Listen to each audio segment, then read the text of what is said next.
Cinta itu memori, cinta itu lagu, cinta itu puisi.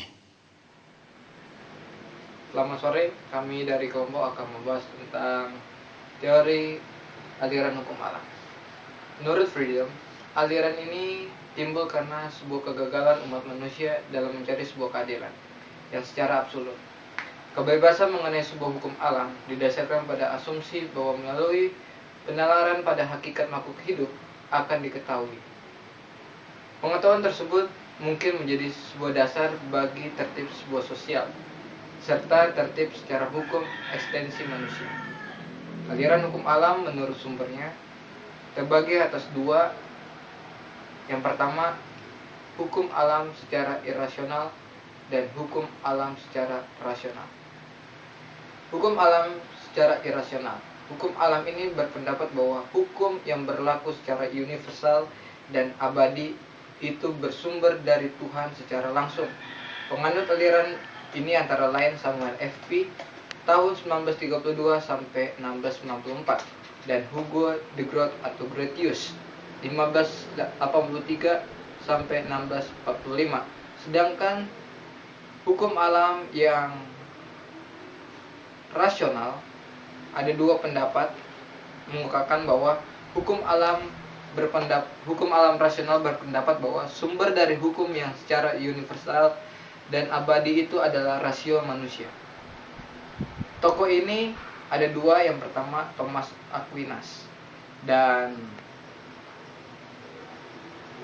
Christian Thomius.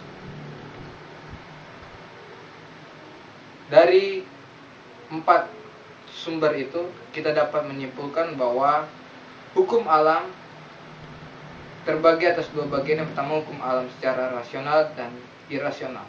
Dari kedua perbedaan tersebut, hukum rasional mengatakan bahwa kekuasaan itu datang dari Tuhan. Sedangkan secara rasional bahwa hukum alam itu adalah hukum alam yang murni yang telah diberikan oleh Tuhan kepada kita.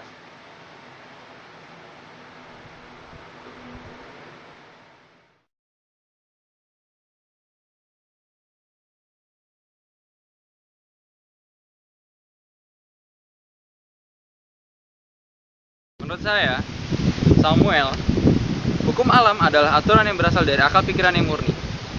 Menurut saya, hukum alam itu lahir dari faktor-faktor yang bersifat takdir dan berdasarkan sifat manusia yang fitri, seperti naluri akan terdesak ke belakangan. Di sisi lain, undang-undang akan semakin lebih maju. Sebagai bapak hukum internasional karena mempopulerkan konsep-konsep hukum dalam hubungan antar negara, seperti hukum perang dan damai serta hukum laut. Menurutnya, hukum bersumber dari rasio manusia dan tidak dapat diubah walaupun oleh Tuhan, tetapi diberi kekuatan mengikat oleh Tuhan.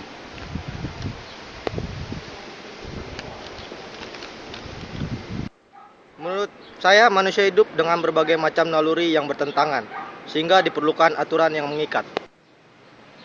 Menurut saya, filsafat berkaitan erat dengan teologi.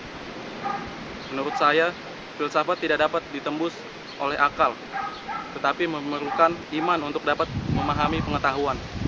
Oleh karena itu, ada dua pengetahuan yang berjalan bersama, yaitu satu, pengetahuan yang berjalan bersama, pengetahuan alamiah berpangkal pada akal. Dua, pengetahuan iman berpangkal pada wahyu. Tentang hukum, saya mendefinisikan sebagai ketentuan akal untuk kebaikan umum yang dibuat oleh orang yang menurut.